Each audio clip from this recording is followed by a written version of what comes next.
December 29, 2006, Noida, India. A drain behind a bungalow in Sector 31 of Nithari village.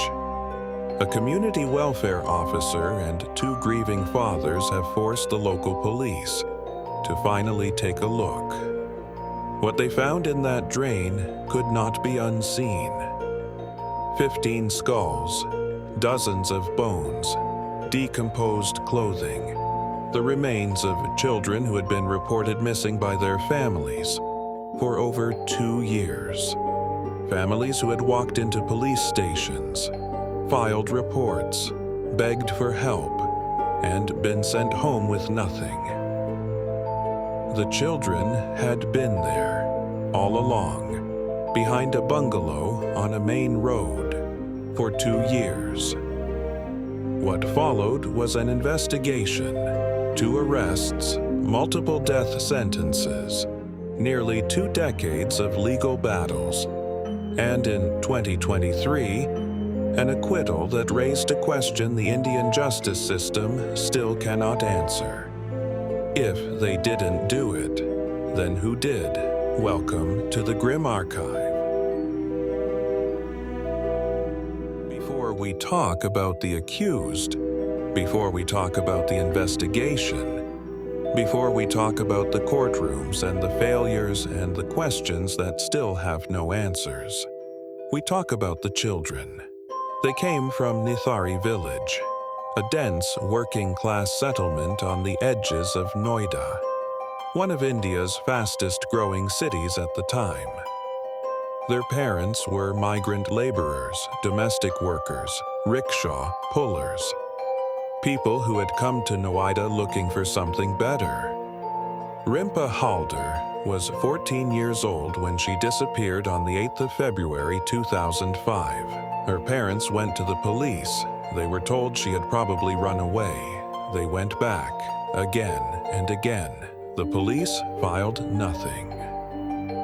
She was not the first. She would not be the last. Over the course of 2005 and into 2006, children kept disappearing from the same small radius around Sector 31. The families knew each other. They compared notes. They all had the same story.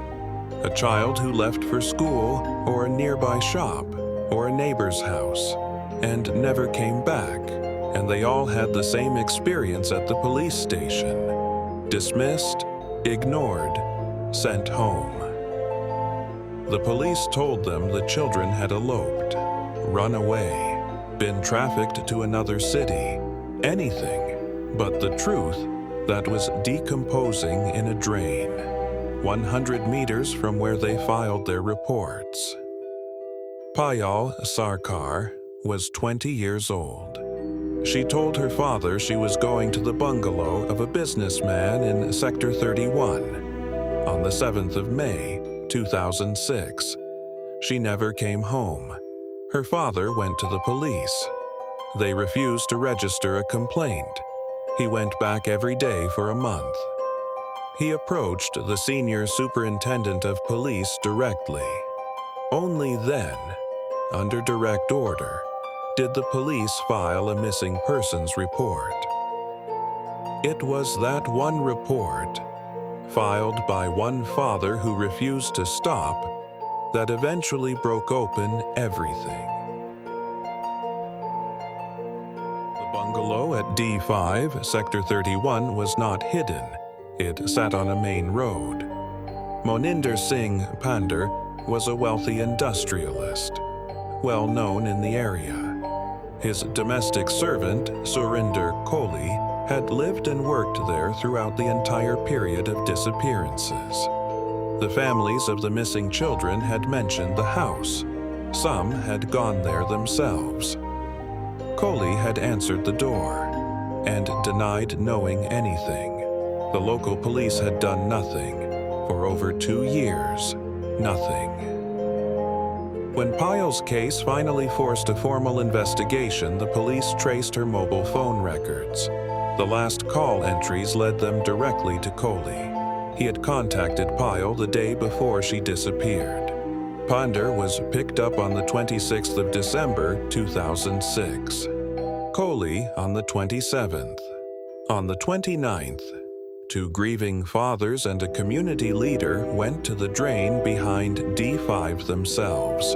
They found a decomposed hand. They called the police. And the excavation began. What came out of that drain over the following days was a scene so disturbing that even experienced forensic officers struggled to process it. Skulls, rib cages, leg bones, fragments of clothing belonging to children. The post-mortem reports later revealed something that turned every stomach in the country. The bodies had been dismembered, with what doctors described as butcher-like precision. 19 sets of human remains in total. The bodies cut into sections before disposal, heads thrown into the drain, torsos disposed of separately. The CBI, who took over from the discredited local police in January 2007, would spend months trying to piece together what had happened inside that bungalow. Surrender, Kohli confessed. In detail, voluntarily, before a magistrate on the 27th of February, 2007. He described how he lured victims into the bungalow. He described what he did to them. He described dismembering the bodies and disposing of the remains in the drain. The confession covered multiple victims: female children, male children, and adult women. He was diagnosed by psychiatrists with antisocial personality disorder. Forensic experts noted he showed no remorse, no emotional response to what he described. He spoke about it the way someone might describe a daily routine. He also confessed to cannibalism. Moninder Singh Ponder maintained throughout that he knew nothing, that the crimes were committed during his absences from the house, that Kohli had acted entirely alone. The nation did not believe him. The court initially did not believe him either. In February 2009, a special CBI court sentenced both men to death, convicted of the rape and murder of Rimpa Halder, 14 years old, missing since February 2005. The country exhaled. Justice, it seemed, had been done. It had not. Over the following years, the case went through appeal after appeal. The Allahabad High Court, the Supreme Court, each hearing revealing new problems with how the investigation had been conducted. The post-mortem reports, which should have been the backbone of the prosecution, were conspicuously absent from the trial court proceedings. Kohli's legal team applied twice to have them produced. Both requests were denied.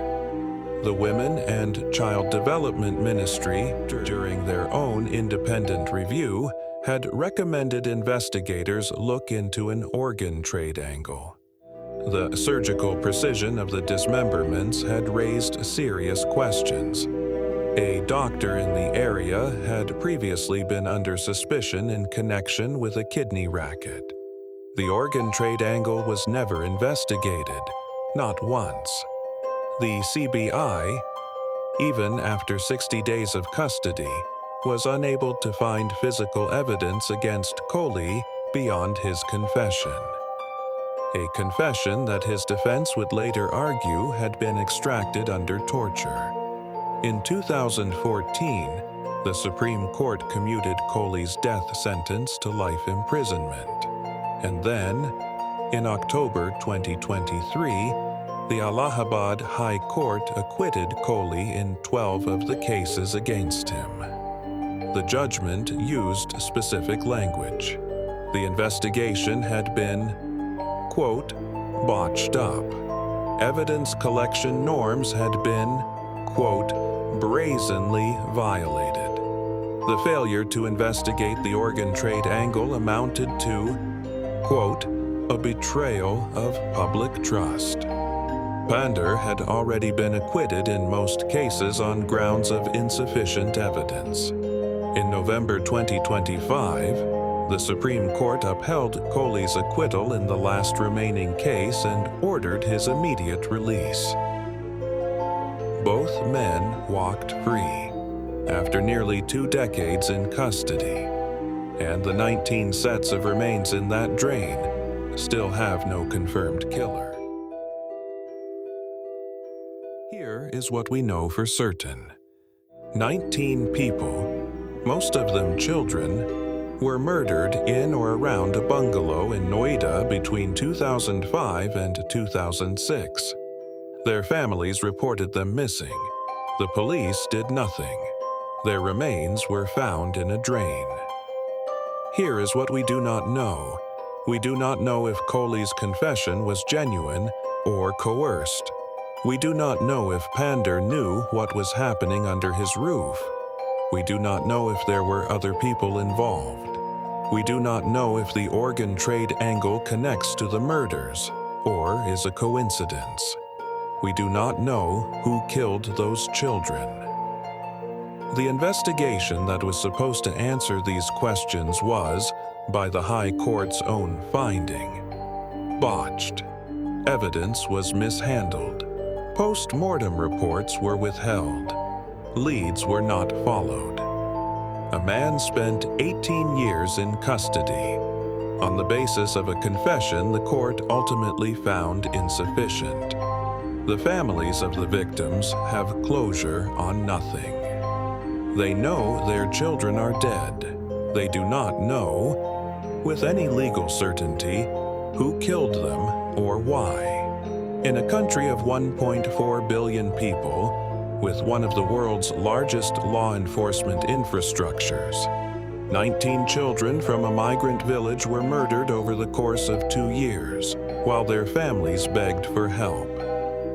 And in 2025, nobody has been convicted of a single murder in the Nithari case.